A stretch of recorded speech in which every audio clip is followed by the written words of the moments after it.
Good morning.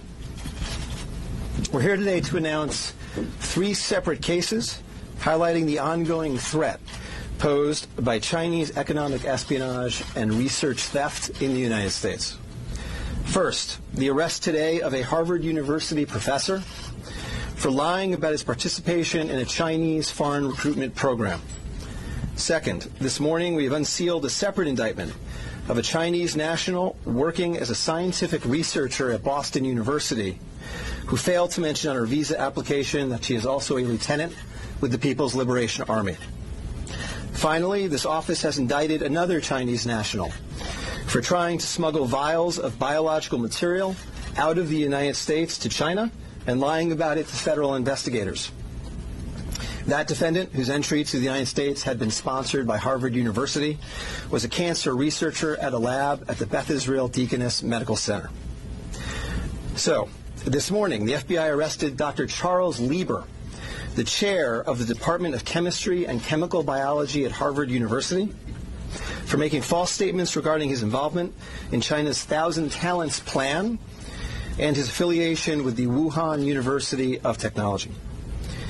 The complaint alleges that Dr. Lieber signed a contract with the Chinese university in Wuhan and was paid up to $50,000 per month, plus up to $158,000 in living expenses, and awarded more than $1.5 million to set up a research lab at the Chinese school and work there on researching nanotechnology. Lieber also joined China's Thousand Talents Plan, according to the complaint, a Chinese government-run program designed to entice scientists and researchers in the United States to share their research expertise with China. At the same time, Dr. Lieber was receiving U.S. grant funds from the Department of Defense and the National Institutes of Health. National Institutes of Health spends up to $39 million a year funding medical research in the United States. Those programs required Dr. Lieber to disclose if he was working with, including receiving funding from, any foreign power. When questioned, Lieber hid his involvement with the Chinese entities, including specifically disavowing any connection to China's Thousand Talents Plan. Meanwhile, based on the complaint, it appears that China paid Lieber hundreds of thousands of dollars over the years for his involvement with the Chinese entities and for his work on research for Chinese gain. Also today, a federal grand jury indicted Yanqing Ye, a Chinese national, with lying on her J-1 visa application, making false statements to Customs and Border Protection, conspiracy, and being an unregistered agent of the People's Republic of China. According to court documents, Ye is a lieutenant in the People's Liberation Army, but she concealed her military connections while employed as a researcher at Boston University's Department of Physics, Chemistry, and Biomedical Engineering Center for Polymer Studies. The indictment alleges that a colonel in the People's Liberation Army and other military officers from the Chinese National University of Defense Technology gave Ye numerous assignments while she was in the United States, such as conducting research, assessing U.S. military websites, and sending documents and information back to China. In April 2019, Ye was questioned by customs officers at Logan Airport on her way to China. According to the indictment, she lied about her involvement with Chinese military projects. A border search of her electronic devices showed that Ye had compiled information for the People's Liberation Army about 2 U.S. residents with expertise in robotics and computer science. Lastly, last week this office indicted Zheng Xiaozhong, a Chinese national sponsored by Harvard University who was doing cancer research at the Beth Israel Deaconess Medical Center. Zheng was charged with attempting to smuggle to Beijing vials of biological material, along with other research materials that he had stolen from the lab at the Beth Israel, where Zheng was working on cancer cell research. Before he boarded his flight, customs officers discovered 21 vials of biological material in a sock in his baggage. When confronted by the officers, Zheng initially lied and said he was not traveling with any biological or research materials. Chemistry, nanotechnology, polymer studies, robotics, computer science, biomedical research. This is not an accident or a coincidence. This is a small sample of China's ongoing campaign to siphon off American technology and know-how for Chinese gain. Recently, Attorney General Barr referred to China as this country's primary rival.